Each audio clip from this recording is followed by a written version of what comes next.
Hello and welcome to this edition of Own the Journey, where we have the opportunity to speak with amazing people from around the world. And today we have the privilege of speaking with Rachel Anderson. Rachel, thanks for being with us. Oh my gosh, thank you so much for having me. Absolutely. So for those that don't know much about your history, and you've done some amazing things already in your life, so tell us a little bit about your story and how you landed here in Springfield at the eFactory. Oh, well, thank you. I like to joke that I had my midlife crisis in my early 20s, so I can wake up every day focused and committed to what I do. But big Springfield fan, grew up here, so a native, and went through the public school system, graduated, went to Mizzou, had a great college experience that was really focused on experiential learning, and so that's really what started my passion. Had a lot of really great mentors and people in my life, and so wasn't quite sure what I wanted to do, and so I always wished I had that, gene in me that wanted to become, something like a brain surgeon, where there was a pathway for you to figure out, but that was never me. And so I had some mentors with really great advice to get experience in different areas, and then to always have like a pro and con list, things I really loved or things that I didn't love, and then that would help me figure out what I wanted to do. So I'm still operating under that, I love that. But gotta have quite a few different experiences, and then ultimately brought me back to my hometown that I'm in love with a little over 10 years ago. And so things have been going great ever since. That's fantastic. Well, I know that when you were at Mizzou, you were the president of the student body, is that right? Or the...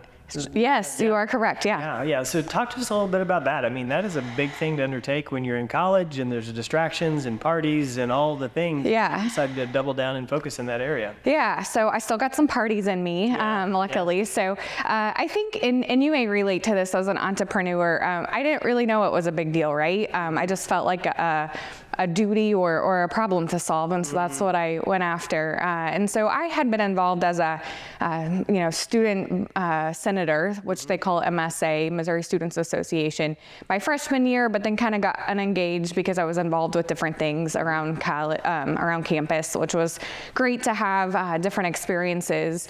But then I went through a program my junior year in college called the Souchier Institute, that one of my mentors, Vicki Ryback-Wilson, encouraged me to attend, and went through that. And because I had a lot of opportunity growing up, I didn't really realize that women didn't always have the same opportunities as men, right? And so I always felt like I could because I was told I could. Yeah. And so I went through that and then came back and realized that a female hadn't run for student body president for 10 years, not just elected, but hadn't run for the president role.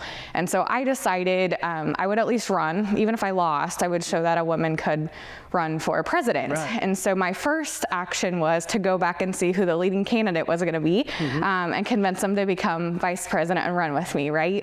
So I thought that would increase my chances, and so I really owe a lot of it to him. So his name's Andrew Saforic. He's actually a Republic native, and ended up being my business co-founder with Alumni Spaces. So we met over lunch, and again, he had really planned on running for president for 4 years, and sat down with me. We talked about what we could accomplish together, and by the end of lunch decided to run, and so we did. On what I thought was a really clever platform. It was kind of at the time with Anderson Cooper, so it was Anderson Saforic 360, early days of websites, but did it and had a really great experience that taught me a lot that I keep in practice today. Yeah, that's fantastic. And what were some of the biggest lessons or some of the biggest challenges that you think that you took from that's helped you in the business world? Yeah, so it's been really interesting, both business and still working for a university today. Yeah, sure. So issues that students cared about, working through administration at a university, how we can make things happen quickly, how you have lots of different stakeholders and how you had to get to a solution. That role was a 1-year commitment, and so sometimes people have the philosophy as I'll just wait out that president, and so working through those challenges. It was my first time managing what at the time was a large amount of money, and still is to me today, right? Over $1 million of student funds, when I was a junior in college. And so those are all things I took really seriously. Also, people in different groups had felt disconnected in lots of different ways. And so it taught me the importance of showing up and following through and doing what I said I was going to do. Right. So lots of really good life lessons. I got to learn early on. Yeah, that's amazing. Well, talk to me about a little bit what it was like to kind of bust through, like you mentioned that a woman hadn't run for that office. What was it like? Was there blowback? Was it hard? Were people positive and encouraging? Yeah, this is something sometimes I'm asked, and honestly, I just don't see things that way. And so, you just power through, right? As an entrepreneur, if you get told no, which I get told all the time, I just realize that that's not the solution with that person right then. And so then I figure out the next pathway and it's on to the next thing. And so we had really great leadership at the university at the time. And so the provost, the chancellor, the head of student affairs, everyone was really great and wanted us to be successful, but we took it upon ourselves to really make sure we were good partners to them, just like we were to the students. And then I always kind of wake up every day and like, what's the thing I could do today to make a difference? And so that's always just been my mentality. And so I know that doesn't really answer your question, but I don't necessarily see it that way too. And just do what you can. Yeah, no, I think it's awesome. I think sometimes some of the best entrepreneurs power through things because they just don't see them as a problem. It's just what you do. You just make it happen, and that's amazing. So talk to us a little bit about what the eFactory does and what that is. So for people that aren't in our area that haven't heard of it, it's a special place that does amazing things for people. It is, and so thank you. Yeah, it is. It's really been my passion project, and so we just celebrated our 10-year anniversary. I've been there for close to 9 years this January, so really early on, and it really was a vision that a former president of Missouri State University, so Dr. Nitzel, as well as current president Cliff Smart, really had to revitalize downtown. So part of Idea Commons, 88-acre district that Missouri State University, City of Springfield, Springfield Area Chamber of Commerce, and city utilities got together to reimagine how we can create this, urban innovation park, where you have innovation, design, entrepreneurship, and the arts coming together. And so this has been 30 plus years of hard work that you're really starting to see come alive today. And so eFactory, like I said, came online about 10 years ago to be that front door for entrepreneurs, innovators, people that were either starting a business or growing a business. And we've now, in recent years, pivoted to also working with larger employers. And so we do a lot in terms of business support services as well as talent development. And so anything from, office space to growing startups. So we have over 45 private offices, and then a co-working space. We recently expanded across the street to Brick City. So we have over 100 companies that office out of there on a daily basis, but then still do things like one-on-one consulting, business support services, training programs. We can do custom training, leadership training, kind of all of that. And so it's really fun, especially to work alongside the students, which are, our tomorrow, right? And so how do we get them that experience while they're here in hopes that they stay here, get connected to the right employer, and can truly make that economic impact difference. Oh, that's amazing. So tell us one of your favorite stories in the startup arena. I mean, so you have a special perspective because not only are you the director at the eFactory, but you've done your own startups, you've lived through what it means to navigate that, which gives you just kind of that unique appreciation for the pain. And so what people go through and those challenges. What's a fun story? Yeah, so there's so many. And this is one of those things that, I truly feel like I get to live in a bubble in our community. And so I get to see, really all the best things. And so, as an entrepreneur, there's often really high highs and really low lows, but sometimes they might be minutes, if not seconds, together. So about something you get to celebrate, but then also something that's a big challenge to your business and you have to figure out quickly. And so for me, those are the moments I truly treasure. And so of course, companies that might, raise a bunch of funding or have an exit, like we celebrate, and that's fantastic. But also so important to me is that company that maybe had a barrier or got told no. And so something that may seem insignificant to, community at large, but really made a difference to that business business that got them to, a solution quicker, because that's everything with an early stage business. Sure. And so if we can help remove any barrier, that's what it looks like for me. And so, I think people often ask about, tell me a successful company, or what does that exit look like? And we have those, right? We had Step and Pull that went on Shark Tank that a lot of people see when you enter a bathroom to open a door, and we were able to help them grow, which was super exciting, of course, and so proud of them. Sure. But there's also companies you haven't heard of that are making a big difference, and so proud of them as well. Yeah, that's amazing. Well, I think that the need for an entrepreneurial spirit in a community is just so important, and you guys are doing a lot to help Springfield and the region with that. What is it that made you, you had many opportunities, obviously hometown, and you love Springfield, but with all the opportunities that you had, what made Springfield be the place?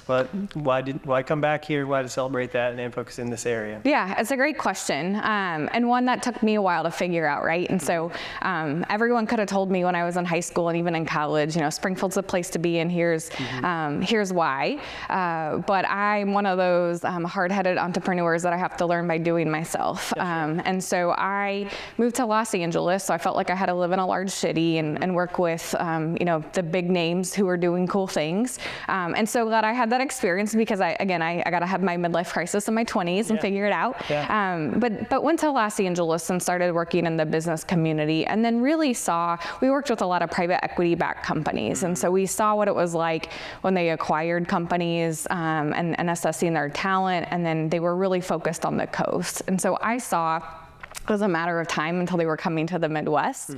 I also got to see how influential and how much they thought of thought leaders and really pioneers who I got to know just from growing up with them, right? So like a Jack Stack, and so then I realized, like, I left Springfield to a large community trying to chase these things, when really my network and the way I could have an impact was back home. And so that was and I love the people here, centrally located, and so I can get to either side of the coast. I can drive lots of places. When I was in Los Angeles, we got into a tech accelerator when those were really new, so single digit, cohort, and I was flying from LA to New York. And so, when you spend a whole day on a plane, just like logistically, it's harder too. And so I truly think Springfield's one of those communities where people can pilot something, and if it works here, it'll work anywhere. You see larger companies doing that, whether it's a McDonald's franchise that's launching a kiosk to see how it goes over before they do it everywhere else. You can work with a city environment and a rural environment all within 15 minutes. Things that may seem like we take it for granted because we're used to it here, truly then make Springfield really the best place to pilot, to start and grow a company. That's amazing.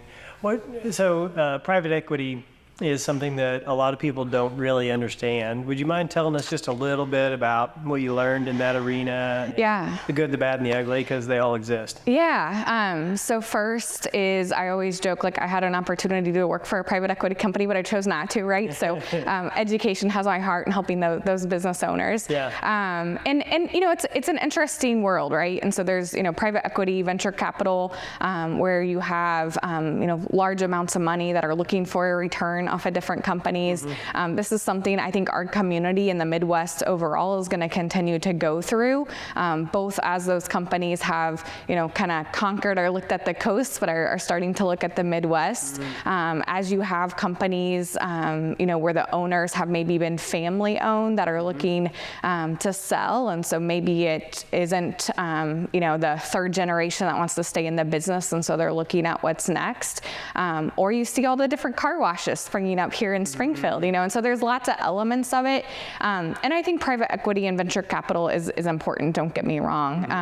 It is, and it has its place, and that's how, America and the United States works, and so by no means am I trying to be disparaging. I think it's really important. But my heart really is that, entrepreneurship journey where they are starting a business, they're solving a real problem, so they have real customers, and then they're growing because of that. And then I think equity is an important tool to help them grow along the way. Yeah, absolutely. So I think what I am hearing you say to entrepreneurs is, while private equity might be a good avenue, don't just get focused on that, because there's lots of ways to capitalize a company, to go to market, to get what you need from a support perspective. 100%. And ultimately that's another reason why Springfield, right? And so I saw on the coast in particular that an accelerator I went through in New York, you're really kind of taught or ingrained, like it's about your users. It doesn't have to be about making money and then you can sell, or you can do XYZ and what's this unicorn gonna be? And that is one way to do entrepreneurship and business. And so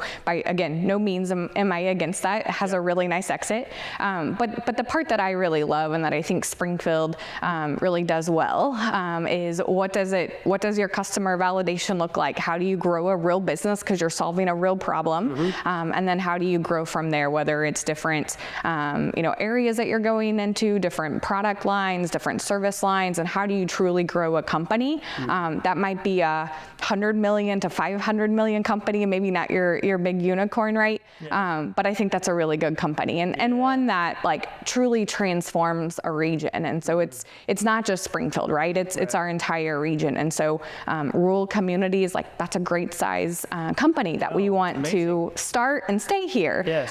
So that's truly my heart. I love it. I think it makes such a big difference. And I think that so many entrepreneurs miss something that you alluded to, and that is that it really kind of starts with the value, the impact that your product has on your customers. Yep. And when you really look at it from that perspective always, and lose sight of that, then your business is, destined to be successful. Yes, I agree. So important. Yeah. Well, let's shift into leadership first, and then your own venture into entrepreneurship. Yeah. So you've had the opportunity through college to get exposure, working on the coast and doing these amazing things. When you think about leadership in today's world, what advice would you have for young people? The traits they need to have, the areas they need to lean into, what skills do they really need to embrace in order to survive in today's world? Yeah, so many things, right? The world continues to change and will, and I think the earlier you embrace that, the better. And so I think as long as you have this continuous learning mindset and continuous improvement mindset, you're destined to be a good person, right? And to make a difference. And so I think that that's so important. Some advice I got when I was in college that I truly try to live on a daily basis.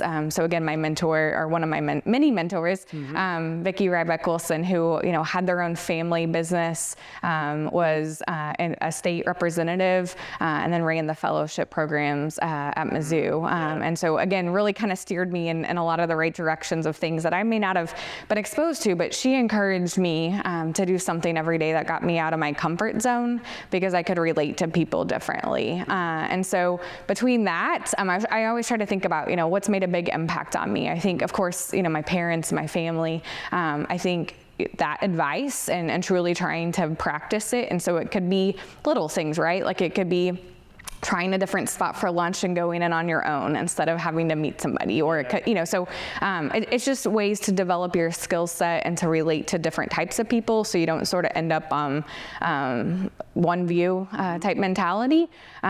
What really made a big transformation for me. Yeah, that's amazing. So I heard two strong things there. Be a consummate student. Yeah. Always be learning. Yes. But the thing that you didn't say that you implied is be coachable. Yeah. Oh gosh, yes. Mentor. Yes. So talk to us about how that has had an impact and what you would recommend. How does somebody find a good mentor? Yeah. How do you develop that relationship? And how does it transform who you are? Yes. Gosh, I've been trying to solve this problem for a really long time too, right? Especially with entrepreneurs, and we've looked at, we have a mentorship program, which are where you can go online and just book a 30-minute meeting with people who have been there and done that. I've been a part of formal programs programs and informal programs. And I know, each one's different for each person. And I think that that's most important. I think self-awareness is a really important skill to learn. And as soon as you decide what you need, then I think you go after and you find it for yourself. And so for me, it was, I didn't really know what I wanted to do. I didn't know how to find that pathway. I still don't, right? And so I go after skill sets either that I'm uncomfortable in, that I want to develop, or people that I admire. And so I think it can be, asking someone to go to lunch, asking to go to coffee. I think a 30-minute meeting can be just as valuable as years long of a formal mentorship program. I think mentorship can come from reading books. I think it can come from watching YouTube videos. So an example, like I love comedy and I really admire stand-up comics, never something I could do, but I learn a lot about how they can have, stage presence and impact like the feeling of a room and what lands and all of that. And so I think it's just, again, back to that, how do you continue to learn and learn from other people really makes great mentorship. Well, I think that's amazing. And learning from people that are in totally different areas, like a stand-up medium, like I never would have thought of that. That's amazing. I love it. Well, one of the things that you mentioned was constant improvement. I know Six Sigma, part of your DNA. Talk to us a little bit about that. So I honestly just stumbled upon this, and so I'm so lucky I did, right?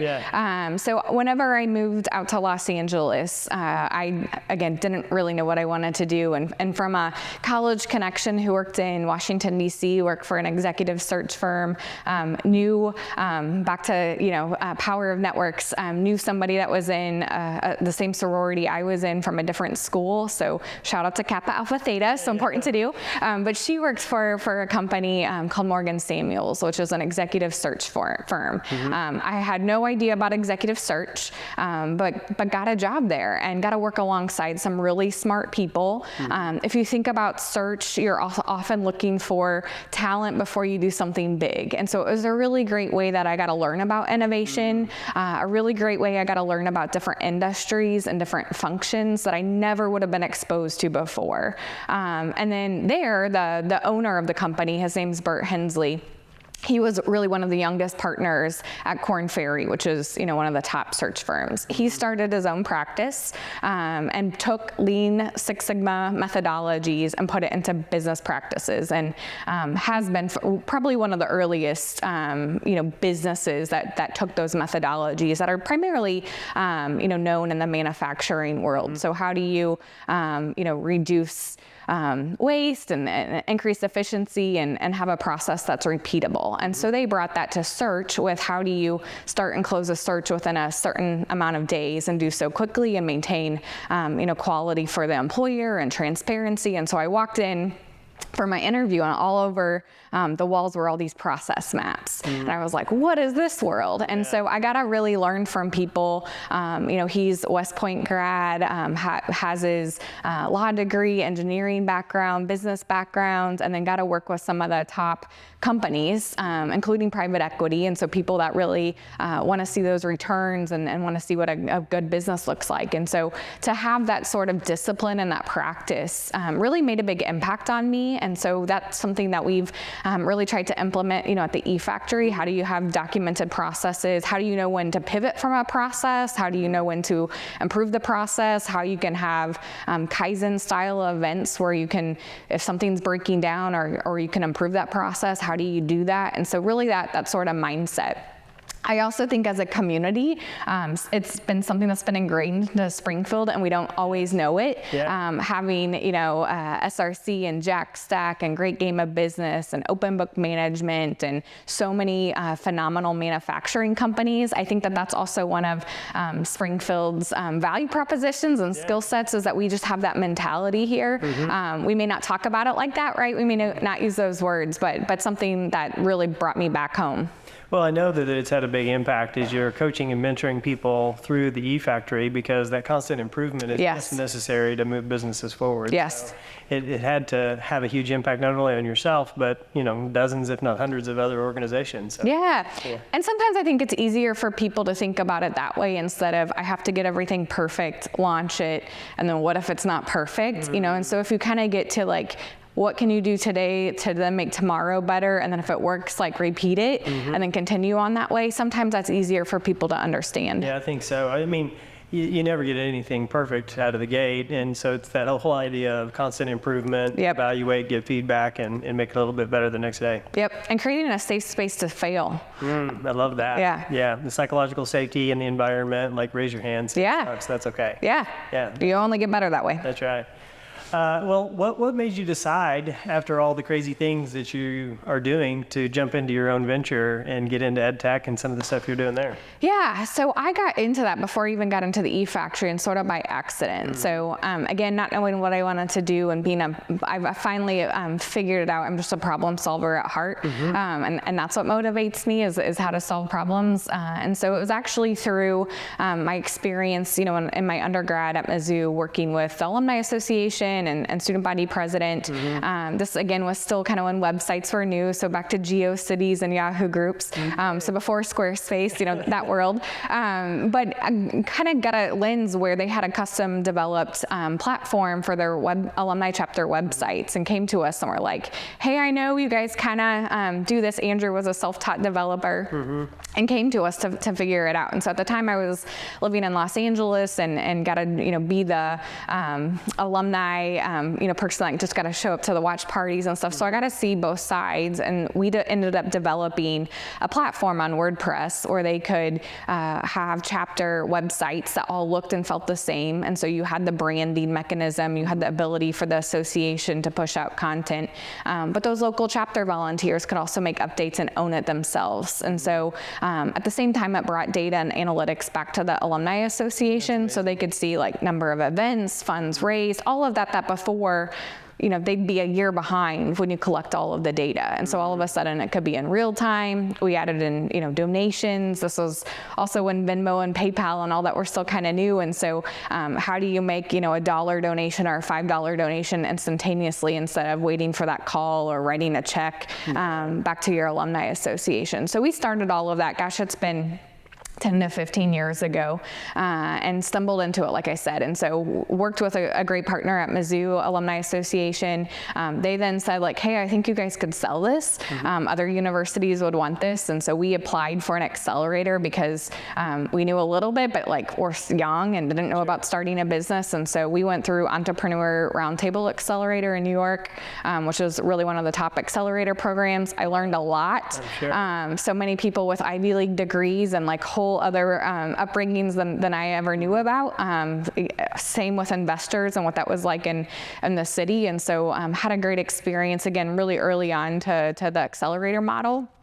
And then from there, started to grow our business. And so worked with different universities. Andrew and Nick, the other co-founder, are still, kind of involved. I am not involved in the day-to-day anymore, of course, with eFactory and then the music world. So that's kind of where I chose. But we'll never forget that experience. I think we were a little early in some ways. And I learned a lot about selling into different markets, especially universities and alumni associations and sales cycles and how long that is. And that's something that I think hopefully makes me better at my job today too. No doubt. To how do you make that sales cycle quicker for startups? Yeah, that's amazing. Well, congratulations, first of all. Thank you. I mean, it's hard to get a business off the ground, let alone have something that's been successful and going the way that you guys have. Yeah. So, a lot of fun. Well, you mentioned the music industry. I'm glad you brought it up. I wanted to ask about that. Yeah. How did you land in that arena? I mean, you've got all these things going in. Yeah. That's amazing. Yeah. Well, probably like you, right? As an entrepreneur, you like to problem solve, and you also like a lot of different things. And I think I also like to be challenged. And in a lot of ways, the worlds are really similar. So, and when I was in college with student body president, one of the areas that were under our umbrella was the student activities. And so all the comedians and speakers and musicians that came to campus. And so kind of on accident, I got exposed to what that world was like and the booking side, and then also the impact it has for engagement. And so I got to see how you could plan a comedian that came to campus or a different event, and how it got, people together, especially that might have differences, but then come together and get to know each other. And so always had a heart there, and saw the impact, and then, saw the power of Sean Monday, really, and the impact that he could have on a room. And so he, has always been a full-time musician, went to Berkeley, and saw the impact that he could make, and really knew he had to be a solo musician, and he wanted to be the performer side, but didn't want to do the business side. And I was like, oh shoot, this should not be stopping you. Like, the world needs to experience this. And so amazing. Yeah, that's how I got into it. And it's like a constant reminder of the power of things like arts, music, culture, and again, where people might have differences, and that you can bring people together by things like music, and truly change or impact people's lives. And so that's why I'm still involved, and just really believe in it. Yeah, so what does your responsibility entail for those that don't understand? Because I don't have a clue. I mean, managing a global artist like that's a thing. Yeah, so he, of course, is very involved and steers all the direction of everything, because it's him and his brand. But I get to help with booking and updating his website, making sure people know where to go and what that looks like, and helping tell people about what he's doing, and then also just helping determine the strategy and what that looks like and to meet his goals and his dreams. Mm-hmm. Yeah, that's awesome. Well, bringing it back here to Springfield, you've talked about community a whole lot, and I know that you're involved with United Way. Yeah. We're there and do some amazing things. Talk to us a little bit about how you realized just how important it is to be involved at that level, and some of the dynamics and some of the things maybe you've learned as a part of working with that group. Yeah, I am so impressed with what United Way's doing. And, I think when people think of Springfield, you don't have to look far to see a lot of different nonprofits, which is a really great thing, but then can also be a challenge, right? And so if you're going to solve some of these really big problems, and have a finite amount of money, or time or resources, how do you truly solve them? So again, that entrepreneur mindset, how do you solve those problems?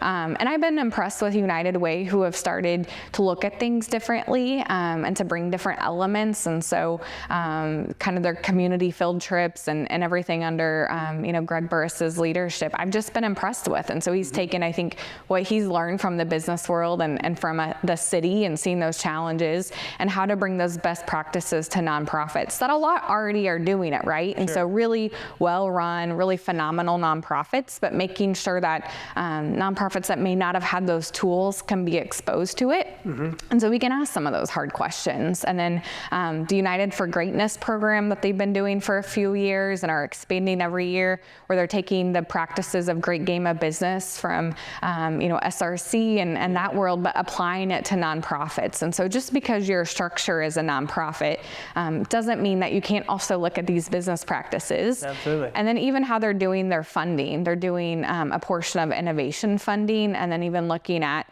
what are your metrics after year one? What did you learn from it? How can you improve upon it before year two? And I think that that's a really healthy mindset, especially when we're looking at community or shared funds. Yeah.